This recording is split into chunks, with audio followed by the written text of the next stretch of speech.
Hi guys, welcome to Flowcast, a podcast by Flowout, where we chat with successful entrepreneurs, freelancers, and other amazing professionals that are crushing it in their game. We are Flo and Gal, and we'll be your host on this audio journey. In this week's episode, we'll talk with a designer, investor, and tech writer, Derick David. We'll get to know Derrick and learn from his vast experience. So without further ado, sit back, relax, and enjoy the conversation.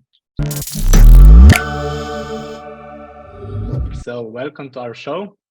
How are you today? Pretty good. It's been a really productive day today. Spent time with family because of Valentine's, It seems like we tend to forget Valentine's Day, because of work and living the life of an entrepreneur. But yeah, overall it's great.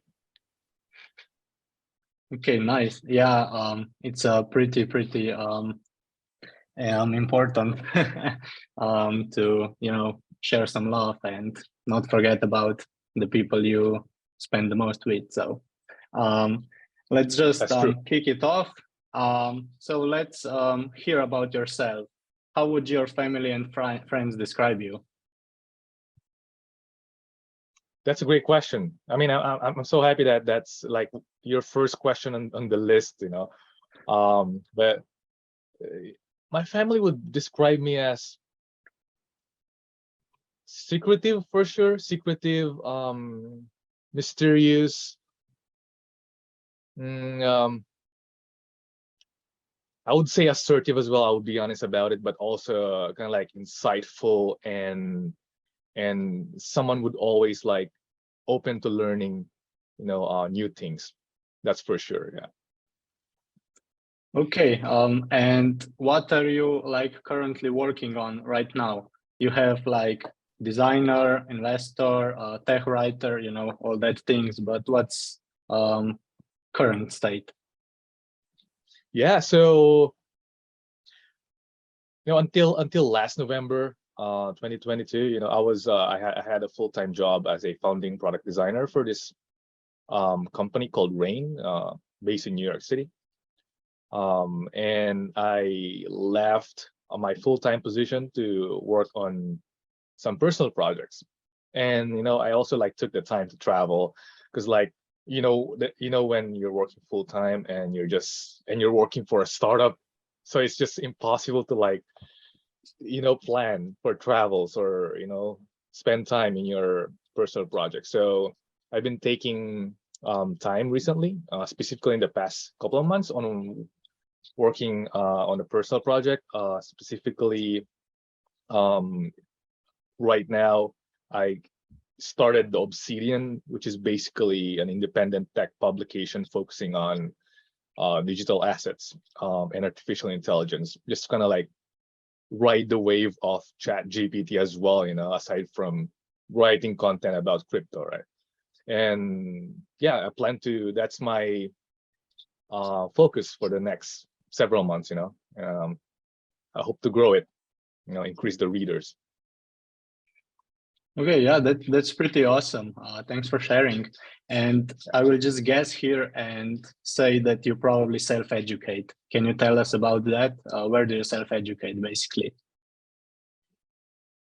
Where do I self-educate? Let's say I should have added reader on how my family would describe me, because I'm a reader, but I tend to forget to describe myself or see myself as a reader because I just do it naturally and it's just part of my day. I always read. So that's where I self-educate. I just read. I read a lot of books. When I was a teenager, I actually made a plan of like reading at least 3 books per month, and that was in my high school years, between 16 to 20 years old.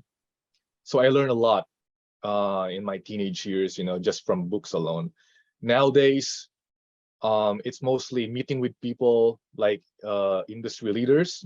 Right now, I'm very much involved in the digital assets and crypto space. So I meet with folks that are in the space, and I learn a lot from them. So aside from books, I also learn from mentors. So to be honest, mentors are probably like the game changer of my career. And that's they definitely help me a lot more than traditional education. All right, nice. I like how you shared your starts with reading as a teenager, and I'm really interested in your background as well. You're always obviously interested in reading books, learning new things, gaining knowledge. Was technology also in your focus from the early on, or was that something you discovered later? That makes me think. I'm trying to go back in my memories. What was my interest early on? Actually, I started reading this like improvement, personal development books, like Think and Grow Rich by Napoleon Hill. So I started with those, and I was really obsessed with it. You know how following a set of principles could make you a great leader, for example, and having the rich type of mindset, not necessarily about having millions of dollars in your bank account. And I got into tech actually when I read Steve Jobs' biography book. Initially, I was really fascinated about design, about the role of design in technology. And I believe that also contributed to my design career, but also it helped me get into tech. That's when I realized I wanted to work in the tech industry when I read Steve Jobs' biography book. Do you still remember from that time, what was the thing that impressed you reading Steve Jobs' book that really got you to get into tech? Yeah, I think it always comes down to using technology to change people's lives. I mean, that sounds cliche, but it's just like creating something from nothing.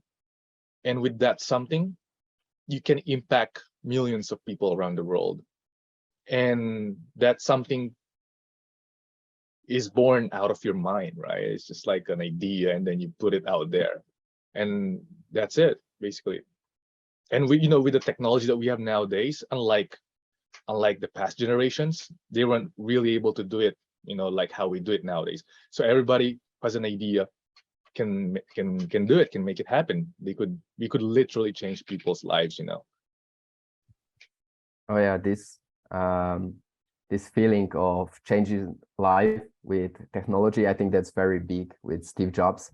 I just recently listened to a podcast, Business Wars, of the new season. It's like Apple versus Microsoft, and it also talks about how Steve came back from studying Buddhism, right? How he actually discovered that this is the way to change the world for better through technology. And definitely, I think that's a thing that a lot of people in tech feel and can relate to. Exactly. That's something I was also I started leaning into the Buddhism aspect and the how it influenced Apple products. Simplicity, right? The essence of it. And since I'm a designer myself, I always, like, for example, kept in mind simplicity. It sounds simple, right? But it takes a lot of work and iterations.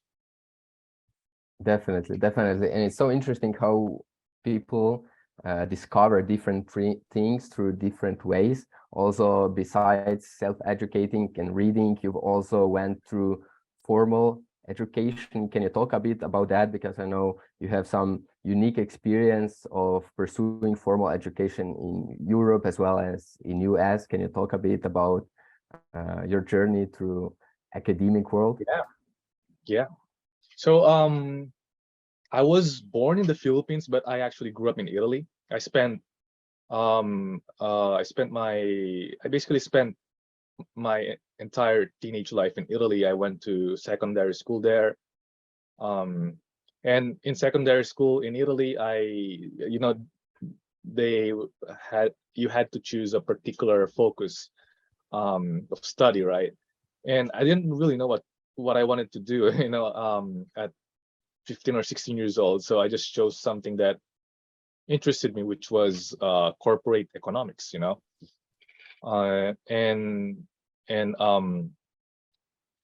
and after I graduated from the secondary school, after getting the diploma, I saw, it's a great timing for this, because that same year Apple launched this program called Apple Developer Academy in Italy, and it was like sort of school for people who want to learn how to design and develop apps.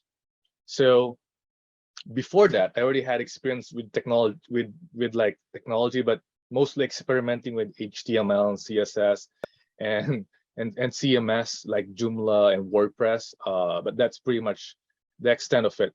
But my experience at Apple, which was after my secondary school, so it was like a 1-year program, and it was like a partnership with a university in Naples, in Italy. It's the beginning of my actual involvement in tech. I think it's like a dream come true, because I got to learn how to program and design at the same time, in that whole year.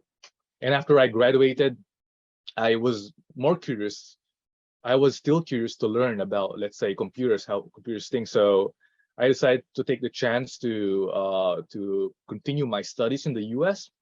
I studied computer science. Although eventually I thought it wasn't worth the money, because while I was in college in the US studying computer science, I realized I didn't really like spending a lot of time in front of my computer, and I realized I wanted to like network, meet people. And because I was an international student there, I realized I just had to change. I realized I had to focus on meeting people instead, and not worry about my academics. So yeah, that's basically the extent, of my formal education. And then the pandemic came. I actually didn't finish. I dropped out when the pandemic came. So and it was like, to be honest, I think it was perfect, because virtual classes wouldn't work for me anyway. So there was no choice for me but just to leave. I see. But besides just, studying different things, what are some differences that you noticed between like students or universities in general in Europe compared to the US? Oh, that's an interesting question. I love this. Yeah, differences. Well, in the US, there is so much more party. I think that's what I love. I was, I came to the US expecting to focus on academics, like, get myself like be a computer scientist, like Sergey Brin or Larry Page. But I became more of a party goer, like someone who organizes party every weekend.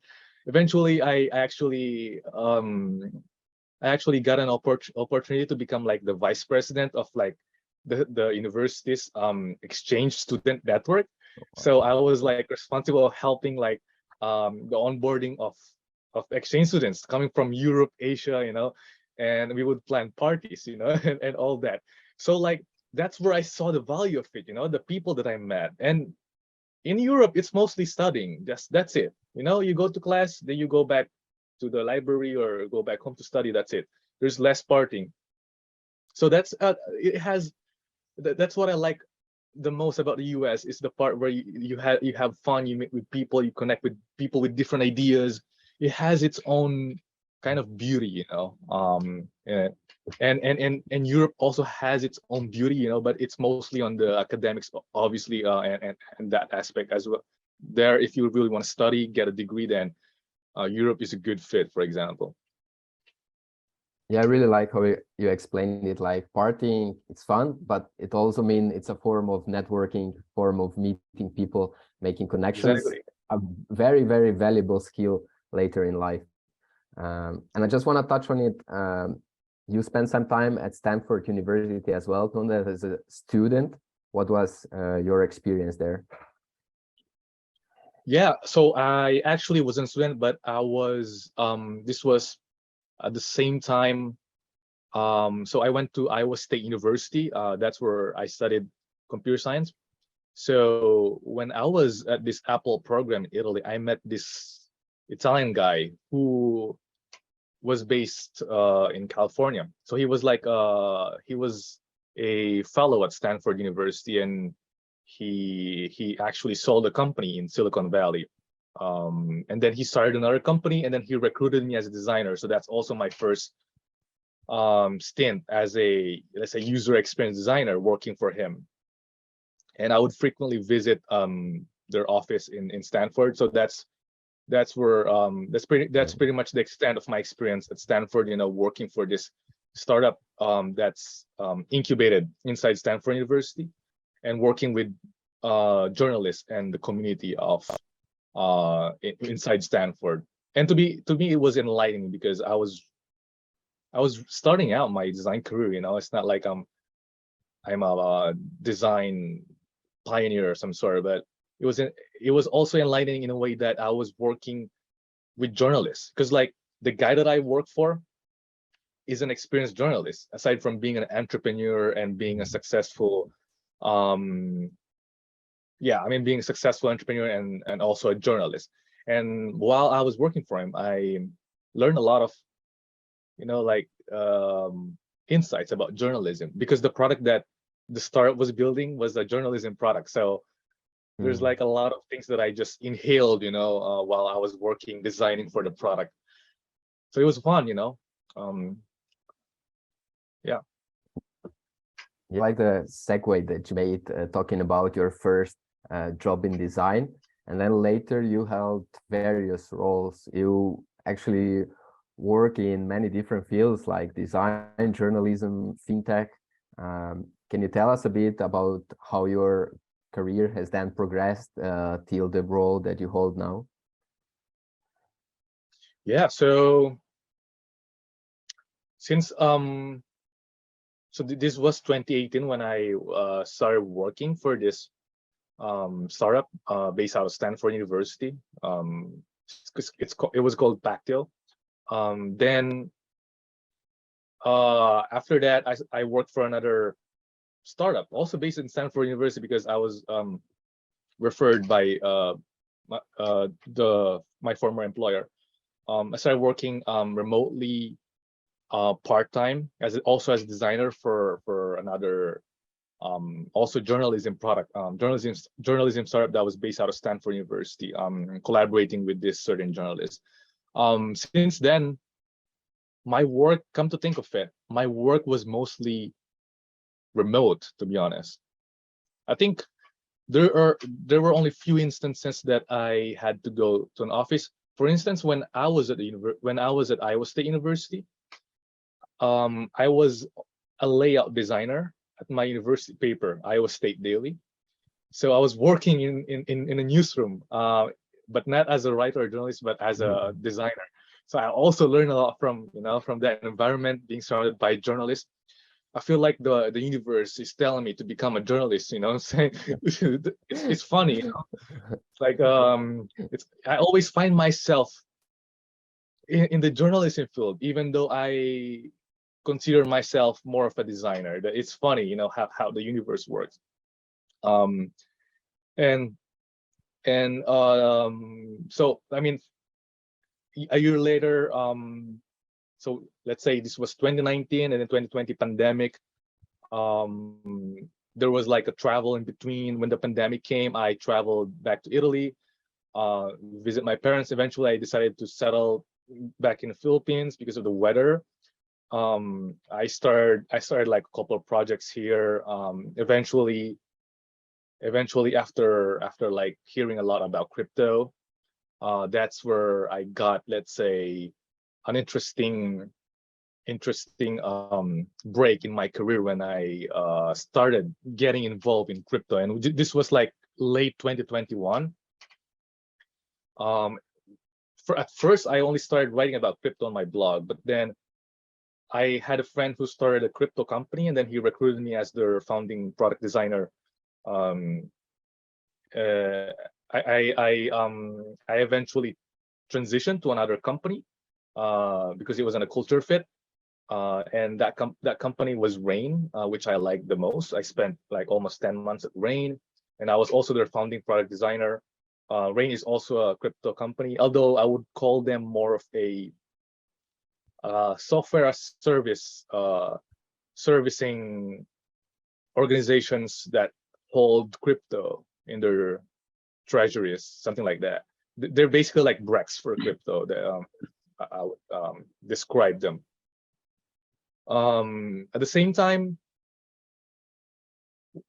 when it comes to my journalism career, I also got an opportunity to write about crypto and digital assets on Forbes. Actually, it's funny because like I reached out to one of the editors at Forbes digital assets. They call it Forbes digital assets now. And I told the editor, hey, I'm interested to write. You know, I've written some articles about this particular let's say blockchain concepts on my blog. You know, I thought I could like share my experience, point of view, and expertise, you know, to Forbes. And like a week later, I got a response back, you know, saying that they are interested in like actually bringing me on board, you know, and there's like a vetting process. And after like a week, I was like approved to be a writer, contributor at Forbes. That's also another break in my career, specifically in journalism, because I don't have a formal education in journalism, right? I don't have.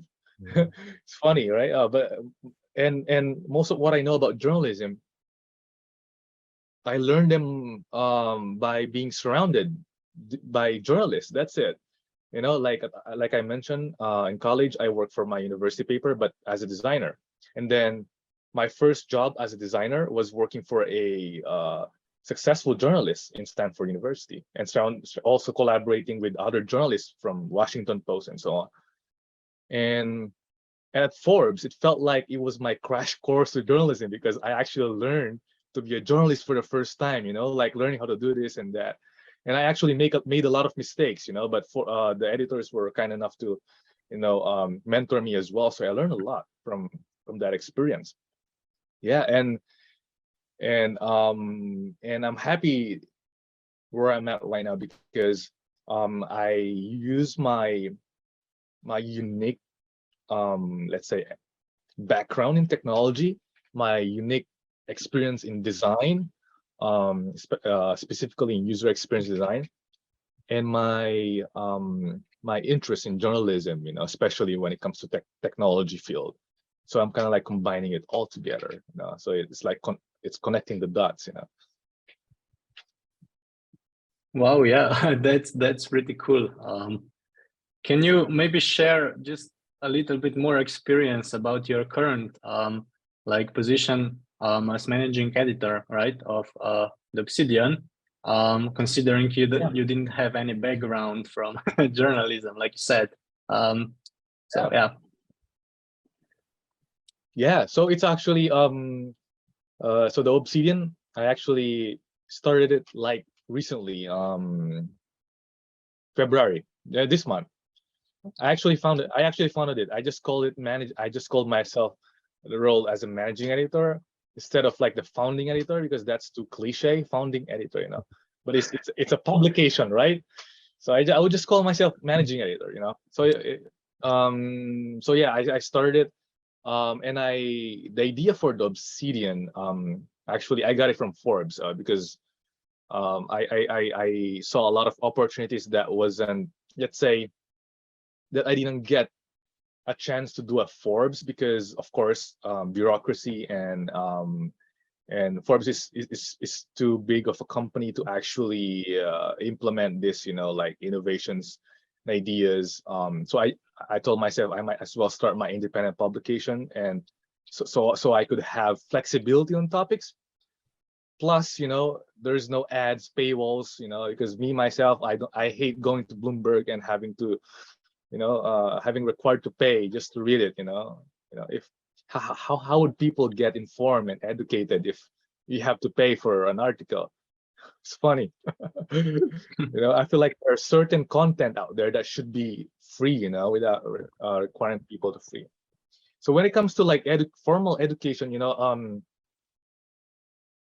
I didn't need it, to be honest. Turns out the experience working at Forbes is what I needed.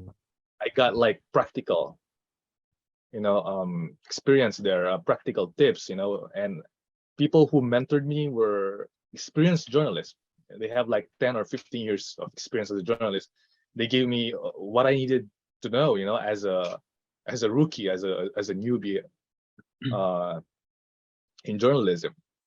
So yeah, that pretty much kind of like hacked it for me, to be honest. Okay, nice. And what about, I would just like to jump a little bit back to summer and your experience with Y Combinator, and maybe just a little bit about your story with CoinBooks. How was that? Yeah, so CoinBooks is the crypto company that I mentioned before. They're also like a software as a service. If I would do like a metaphor, they're like Intuit, but for crypto. I really hope these metaphors help. And they're backed by Y Combinator. And the founder is a friend of mine that I met in 2021, before he even started CoinBooks. And he's the first one that got me into crypto in terms of like profession, because like that's my first crypto company that I work for, and actually designing for let's say crypto related product, and I think when it comes to you asked me, like my experience working for CoinBooks as a Y Combinator startup it was really, just like majority of other startups, it's like a roller coaster, but there is more pressure in this company, there is more pressure to reach these metrics. There's always these metrics, that you have to keep in mind. You have to double the revenue, triple the revenue this month. I think I understand why working for an early stage startup is not for everyone, right? Because like there's so much pressure and there's so much, all of this, and not everyone can handle it. Especially if someone has already a lot of responsibilities, or other things in mind, so on. But overall, it's a great experience. It's after I went for Rain, after I changed my job to Rain, I realized the difference. But Rain is also like a venture-backed company. It's not like it's any different, but Rain was also, in a way, there was also pressure at Rain. But what I realized at CoinBooks is it's like every day, you have to do everything you can, to help reach these metrics. And it's like war, every day. it's that feeling right there, you're fighting a war, you're sending emails, making calls, and so on. And you're working more than 8 hours, that's for sure. Yeah, so it's no ordinary 9 to 5. Yeah. I think that people should expect that when they work for a startup, even though the job description says 8 hours. Yeah, definitely. So what I found interesting also are your patents in crypto and fintech space. So you have like 2 design patents and utility patents, right? And can you just share your experience about that? How did it come up to it? What inspired you to pursue patents in crypto and fintech space? Yeah, that's I love this question because patents are kind of like, like a Facebook, Google, Apple thing, but also I'm a designer. So when I thought of this idea because when I was at Rain, we had a brand consultant who used to work for Apple, Google, and he also had patents on his name. So we spend a lot of time, of course, right? Because I'm the founding product designer and he's the brand consultant. So we used to exchange ideas. And in one conversation, the patent thing came up, and I started thinking, what ideas we could actually patent for Rain, but also potentially, since Web3 is new, right? And blockchain products are new, there must be like new type of design, like user interfaces that we could like patent, that we could have ownership on.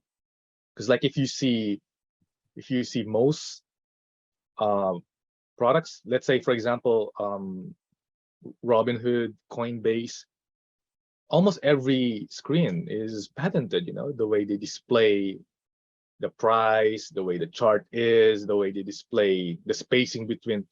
To me, it's absurd, to be honest. When I first, I'm not really an intellectual property guy, but I learned a lot about intellectual property talking to this brand consultant, but also like reading online. And I was really interested in it because of that, how you could like turn your idea into something like an asset. And it's funny because this is one of the things that blockchain, can do, because like tokenization of assets, there's this like new trend of how tokenizing or like turning like patents as accessible NFTs could increase liquidity in companies. So it could actually increase their valuation. So then I was like, oh wow, okay, it's definitely patents in Web 2, but also in Web 3 are still not spoken a lot, but it's something that is going to be picked up soon, because of Web 3 and how it can actually help companies increase their valuation and have more sources of revenue. Wow. Okay.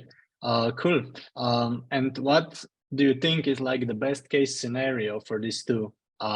If you just like look long term for yourself, and if I understand correctly, right now the status is pending, right? So best case scenario, if it turns out okay. Yeah. So it takes a lot of preparation, and there's still like a lot of things that I have to like finish. But I think it all comes back as to me as a designer. I always like to think of. I never really thought of this before, like my experience with Rain, but my experience working for this guy who used to work at Apple and Google, who also has patents in his name. He by the way I think he patented one of the Google watch faces, one of those. And he actually designed the Android word mark as well. So he was in the early days of Apple, Google Watch, Google Watch. I forgot what it was called, but he was like between the years of 2010 to 2013, where Google was developing these products. So the first thing that I thought was just like adding something into my portfolio just to increase my credibility as a designer. That I'm also thinking that way. Like from a business perspective. But to be honest, I never really prioritized the business part. I just like I was just curious. I never really applied for patents, but I'm a designer and I could really patent anything that doesn't exist. But if I think it would be useful and it has something unique, why not? And it could add to my resume, to my portfolio. So that's also like one thing to separate myself from other designers, you know. So it's kind of like the thing, one of the beauty of it as well. Definitely. I like how you talked about what's your motivation behind the patents, improving portfolio, making ideas into assets. Can you maybe talk about what are your motivations for journalism, for writing? Is it to spread knowledge, inspire people, something else? Yeah, I mean, I will try not to give like a very cliche answer, but I mean, just like most independent publications, they always like they're always born for almost always the same reasons, you know, because of bureaucracy, lack of flexibility, lack of coverage, and so on. When I was at Forbes, you know, I think the idea for the Obsidian first came out when I wanted to write, you know, certain pieces about what's happening in Southeast Asia, where I'm from, right? Because there's so many newsworthy stories here about crypto and digital assets. And then I visit Forbes digital assets page, and all I see is FTX and Sam Bankman-Fried all over again, all over again, all over again. That's when I first actually thought of creating the Obsidian, you know? And, you know, just kind of like write stories about, for example, about digital assets and crypto that people should know about, but also at the same time, they're newsworthy, you know, like it's an interesting, you know, people might find it interesting, you know. But as a vision, of course, since I actually see the Obsidian like a combination of Bloomberg and futurism or free think. I like the creative direction of futurism and free think, but I also want to have, in terms of content, I want it to be a little bit like Bloomberg, because Bloomberg, they do really good research, you know. I just hate it because you have to pay and there's those paywall. You know, how could you learn? You know, you have to pay, and oh my God. But there's a lot of content on Bloomberg that is public information, and they put paywall on it. I mean, it's just right there, you know, public. It's not like it's exclusive, you know, super exclusive. No, but it's like public information, and they ask you to pay for it. I think it's ridiculous, you know. So that's one of the things that I want to address as well with the Obsidian, you know. Like it's a publication for the people, you know, and also like to get informed, of course, when it comes to topics like digital assets, AI, augmented reality. Augmented reality is also like one of my favorite technology out there, and learn about, you know. So there's going to be educational content as well, you know, for non like tech savvy readers, for example. Got you. Yeah, it's so important sometimes for these publications to look after different demographics, some that are really knowledgeable and those who are only getting into it. And maybe if we stay on the topic, what are maybe some challenges that you're facing as an editor of the independent publications that maybe you didn't expect, maybe you did, working before for Forbes? I guess it's much different now. Yeah, I mean,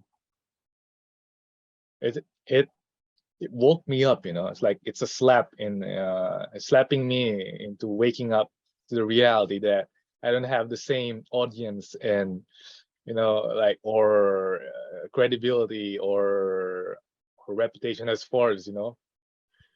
But it's also like the feeling of starting something new, you know, like out of scratch, putting it out there and helping people, you know, giving value to readers, right? Of course, challenges are up there, just like with any startup, starting with any startup. It's no different, but unlike any like software as a service, of course, starting an independent publication has, let's say, less, you know, complexity, you know, because the complexity comes actually not in the website or software itself, but it's more of the topics and coverage. That's where I found the complexity. So the challenge right now, for example, that I'm encountering, I'm going to be honest with you, is actually like choosing, for example, the style and type of content I want to put out there. When it comes to my niche topics, I am certain about it, about writing a digital assets, that's for sure. AI and augmented reality. And another challenge would be like what type of content, should I publish more feature stories? Should I focus on breaking news like CoinDesk, or Cointelegraph? Should I do deep dives? It's hard, because should I start with the future or should I start with the breaking news? Should I focus on writing an article that would get more views or something like that? So there's those questions, and it's a challenge. It's definitely a challenge because I love writing myself, so I always want to write about everything, but then I end up in a dilemma. Time.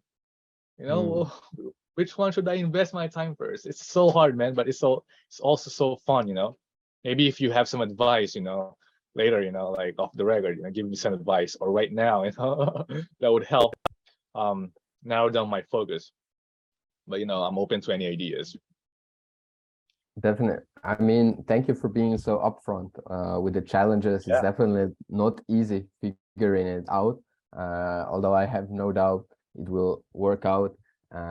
And as you said before, AI is one of the topics you're covering. Yeah.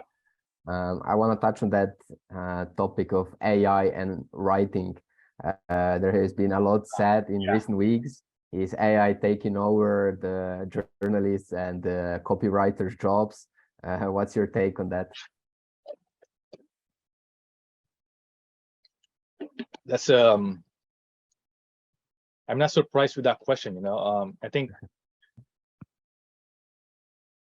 a lot of people think it's going to replace journalists. People who say that, they're not journalists. I think it has made journalists' job a lot better because journalists can finally do something they like to do, editing. That's it. They just cross-reference the facts, the data, and so on. Add any personal style, character into the writing, and so on. Journalists, if they can, in any day, they would rather do editing than having to write the structure from scratch. That's the reason why a lot of media companies, big media companies, they have templates because of that. They always have something ready for something like a pattern. For example, you might see a lot of articles about how Elon Musk lost 10 billion, Elon Musk gained 10 billion, Elon Musk lost 10 billion. Those kind of like templates, and a lot of big media companies, they have this, and then they would just like copy paste it and then replace it with the more accurate data for the given time. And I think it's also gonna give an opportunity for journalism as an industry to get back on its feet, because journalism is actually dying, to be honest, because of social media, and also because why a lot of people are misinformed because they believe everything they see on social media. Journalists deserve. There should be more journalists in the world for sure, and I believe journalism is getting back, getting picked up. It's a lot of people are journalists without realizing they're journalists. A lot of Twitter are sharing news all over the world, without writing for Bloomberg or Forbes. And I believe each and every one of us, is a journalist, just to in a certain way. So there's that. Yeah, that's super insightful. I also think we should embrace like AI, get the most out of it, obviously. So you actually put a lot of thought into making like content accessible and what to write about because of so many different topics. Yeah. But how do you do your research? I guess you're not paying for Bloomberg. Sorry, what do you say? Yeah, Bloomberg? so yeah, how do you do your research? What to write about, how do you stay on topic, up to date with the latest developments? Yeah, that's interesting. I don't, to be honest, I don't do that. At least now, I'm like right now. So it's a very recent project. I started like 2 weeks ago. I started making the website 2 weeks ago. I started like publishing a couple articles that I found useful and valuable. But I'm the only writer for now. I plan to bring more writers, but probably like next month, since it's quite unnecessary to do it now. So right now I'm not focused on breaking news, latest developments. I'm kind of like focused on something like deep dives. I'm when it comes to, if I'm gonna choose an example, um, you know how. By the way, are you in crypto as well? By any chance, are you following? I mean, not necessarily investing, but are you like in digital assets? Do you follow it? Maybe a little bit, yeah, but I'm definitely not as like Your audio is. educated. Oh, sorry. I'm a little. Second. Yeah. Okay. Do we My hear each other? Siri turned on. No, my All Siri right. turned on. Okay, so you were Gotcha, no saying, worries. Gal? Yeah, I'm a little bit, but I'm definitely not as educated as I'd like to be. So. Oh, okay. I see. I mean, you're already in tech, so there's not like it's not like you have to learn rocket science, to to learn it. But if you're involved enough in tech and Twitter, pretty sure you got the basics out of it, right? And probably more. But I was saying like I forgot my point. I forgot my point. Wait. Do you remember it? I was saying like digital assets. I got interrupted by Siri. I was making a point about crypto and digital assets. Oh yeah, breaking news. So like there's like CoinDesk and Cointelegraph, or like there's also like other like the Blockworks. They're like independent publications entirely focused on publishing content on like digital assets in crypto. And like most of them are actually focusing on breaking news, and they tend to write fast, like CNN, CNBC. But I don't want to do I don't want to do like that. Also because I don't think I can do that on a capacity, on a both physical and mental capacity. But I want the Obsidian to be like Time Magazine or New York Times, because they write a more deep dive and analysis into a certain topic, and that also like could be it could be of quality as well, instead of just following what's in there and just typing it fast and publishing it. When we increase the head count, breaking news will be much more part of the content, but my goal is to write more like deep dive analysis, also feature stories. So like interviewing Web3 CEOs, founders, asking them like questions and so on, just like what we're doing here, but in written content, and maybe podcasts, you're giving ideas, So there's so many, ideas out there that I could put on. Yeah, nice. Super interesting. Yeah. I also read it in college. You were known for being socially dynamic and like with a keen sense of humor. I was wondering, does like humor still play an important role in your work right now, and in life in general? Yeah, I think I tend to think so. No, actually, yes, it's certainly is. I don't even like do it on purpose, but it just like happens naturally when I'm with people, especially in a social gathering. I become a totally different person. It's like I unexpectedly become funny, so just like that. and that's where I got it, because a lot of people started thinking me that way. It's like I have an alter ego. It's funny. And I whenever I go to the bars or I go to a social gathering, the alter ego takes over me, like the funny one, it's funny. Yeah, it's now that I think of it, kind of like creeps me out a little bit. Just kidding.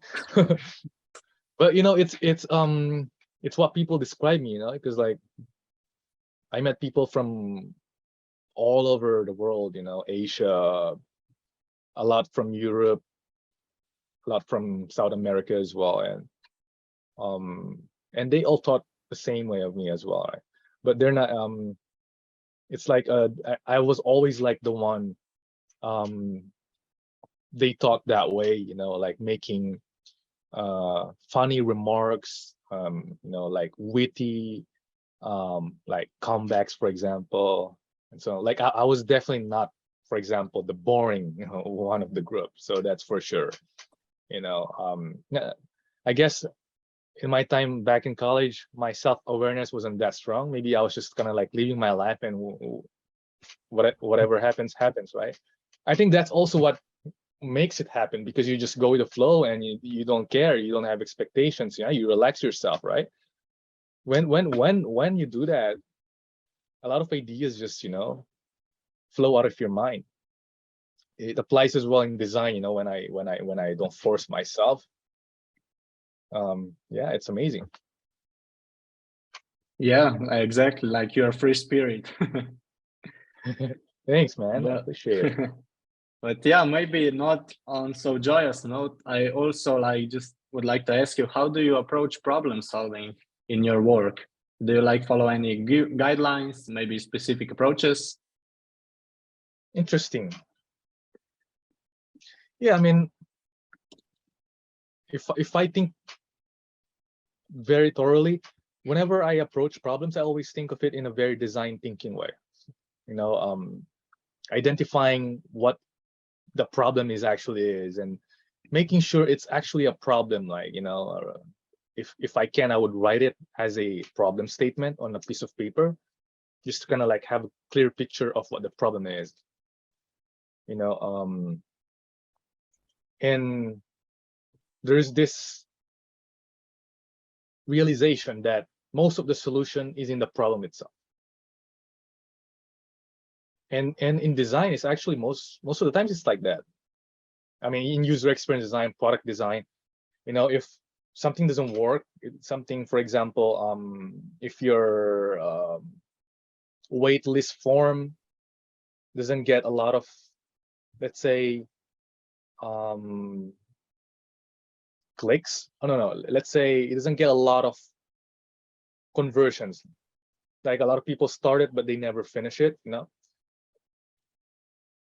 Of course, one of the first things that would come to your mind is either there's too many questions, or the questions are too complex to answer in a very short period of time, because users or people that are interested in using our product, of course, they don't want to spend too much time. They don't want to feel like they're answering an interview or some sort. It's just like a wait list, to be honest. And we actually encountered a problem like that back at Rain. And the problem specifically was that to be honest, it was color. So it was similar, but it was more of a user interface problem, where we used Typeform for the waitlist form, okay? But the background color of the Typeform is the same background color of the web page itself.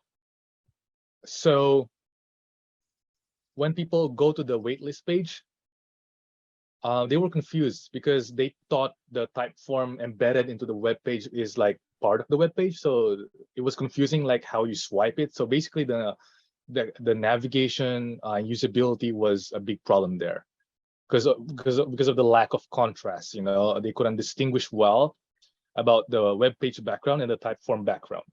So the problem is that, and the solution is also clear. Like change the contrast of the Typeform background or the or the web page background, but what we did is change the platform color background to white, and 2 days after that we already saw the results. It jumped like 50 to 60% people actually finishing the wait list.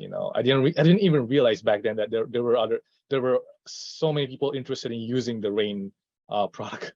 I was a founding product designer, but my awareness on that wasn't that high, to how many people were interested. But yeah, it's approaching problem solving, make sure you actually know the problem. And then most of the times it's people misidentifying the problem, Make sure you actually know it's like knowing the enemy, know the problem. Once you know the problem, once you know your enemy, it's easy to beat it, to solve it, Yeah, thank you for giving an example. I feel like it's so much easier to learn and get a good lesson from it when you talk about something concretely. But yeah, also the tagline, know the problem. That's the one to remember.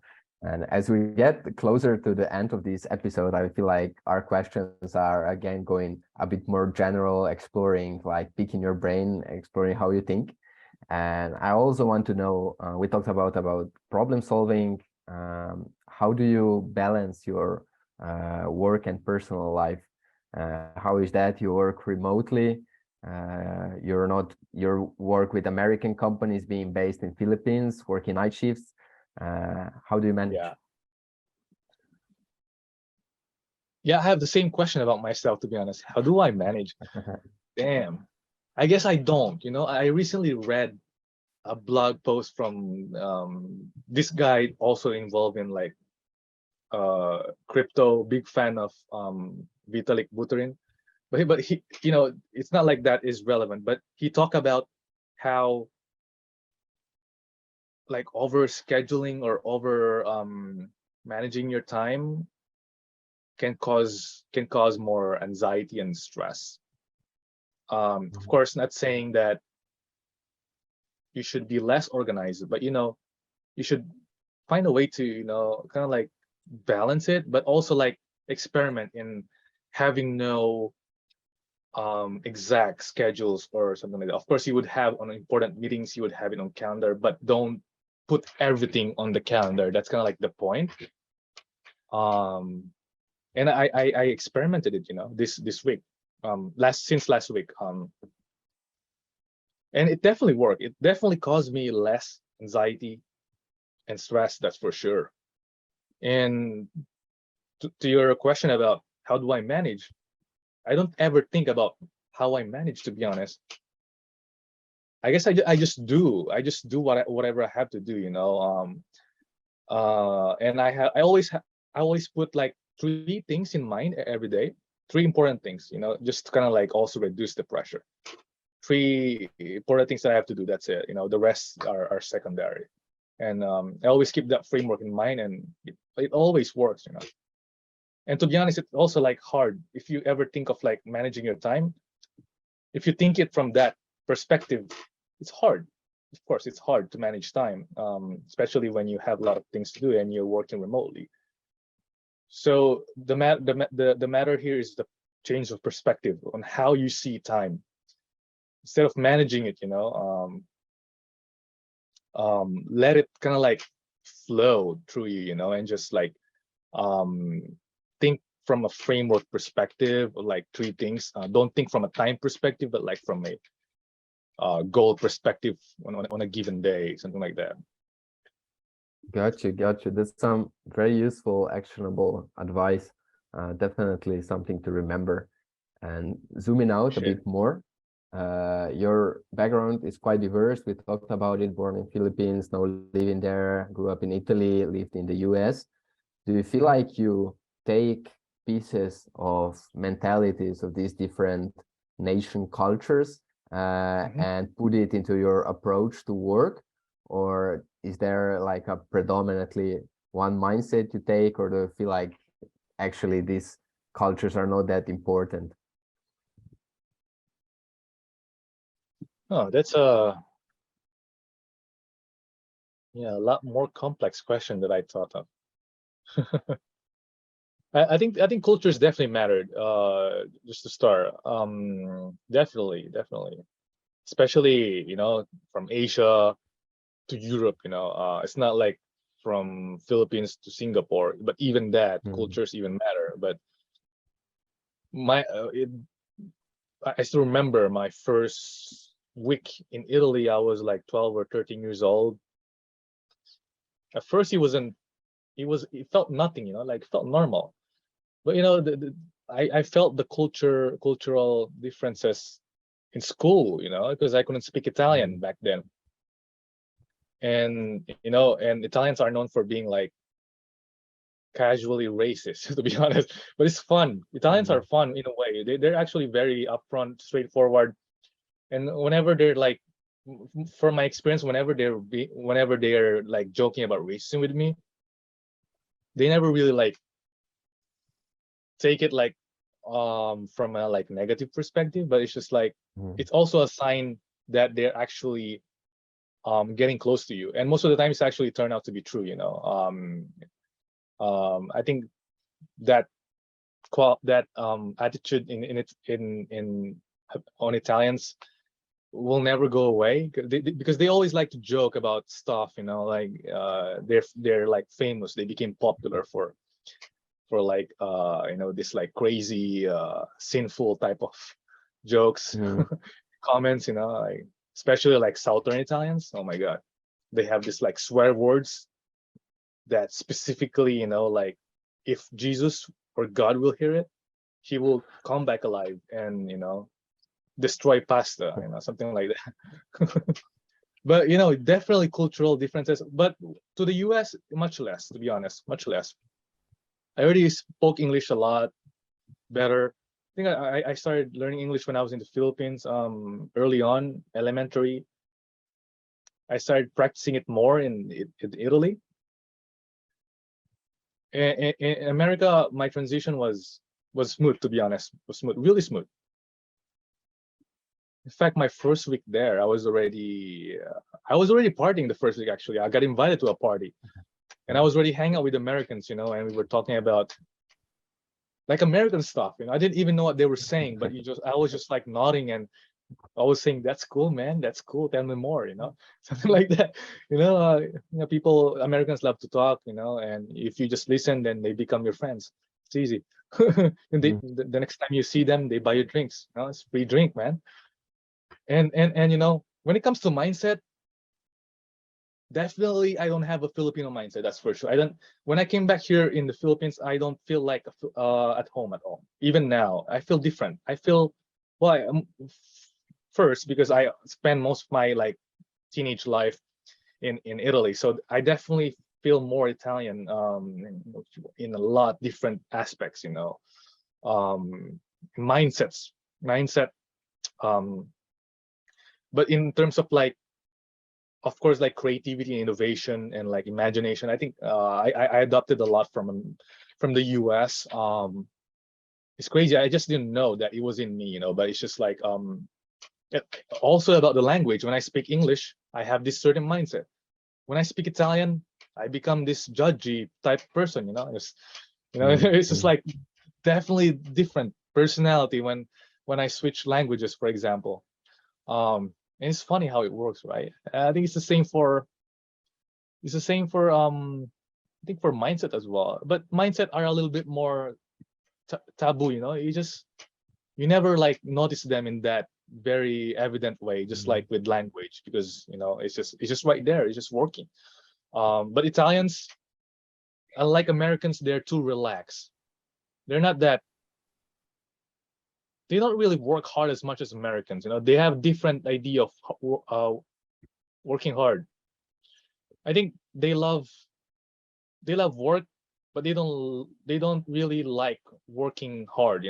They just love having a good job, but at the same time they also want a time to smoke, drink coffee, go to a bar, spend time with friends, because Italians are friends and family oriented. And Americans, they're like free spirits. They do whatever they want, and they don't care about their family.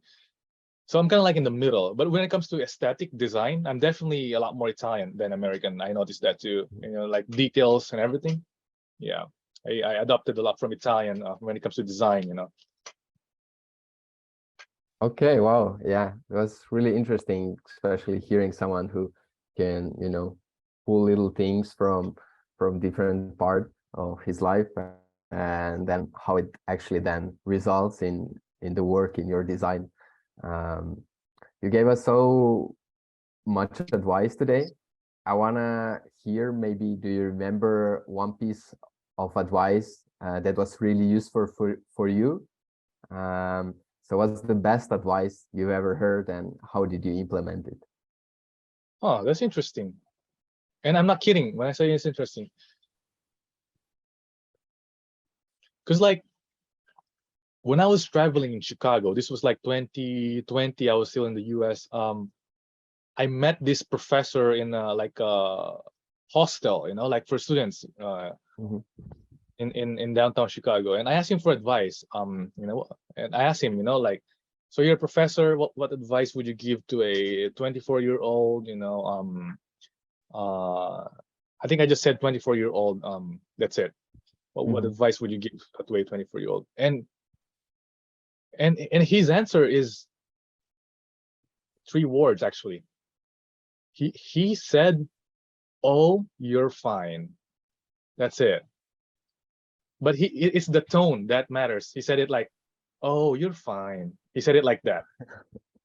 So he probably saw that, you know, I was like, I had this pressure, you know, I'm 24 years old. I need to do a lot of things, work and rush. It's like there is a race, but there is no race. That's in people's minds and illusions in social media, you know, that you have to be ahead and so on.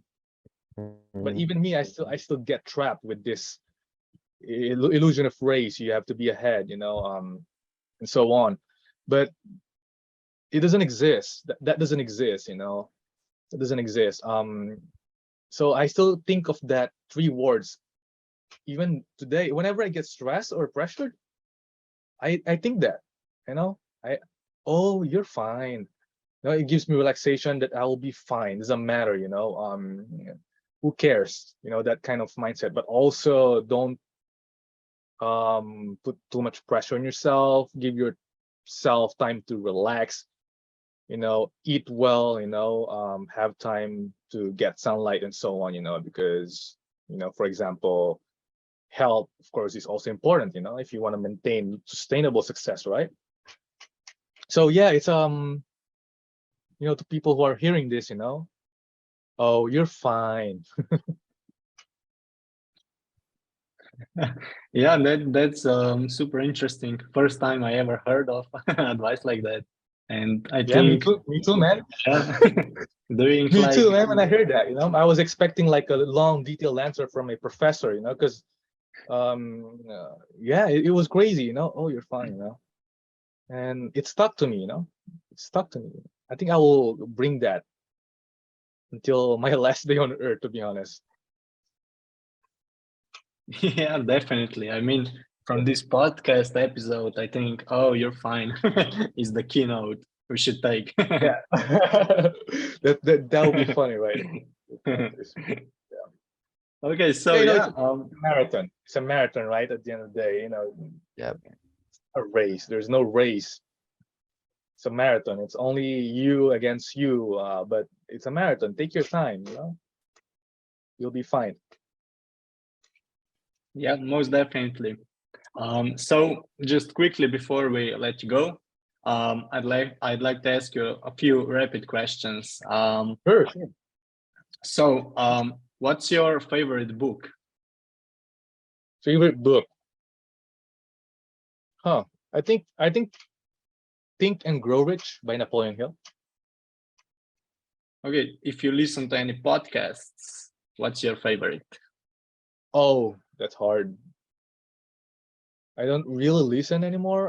But I used to listen to Joe Rogan podcast a lot. You know, he had a lot of very interesting guests. So yeah, I think that's still my top one. Okay, favorite hobby? Favorite hobby? Reading articles online. I think I do that a lot, you know, spend a lot of my free time on that, doing that.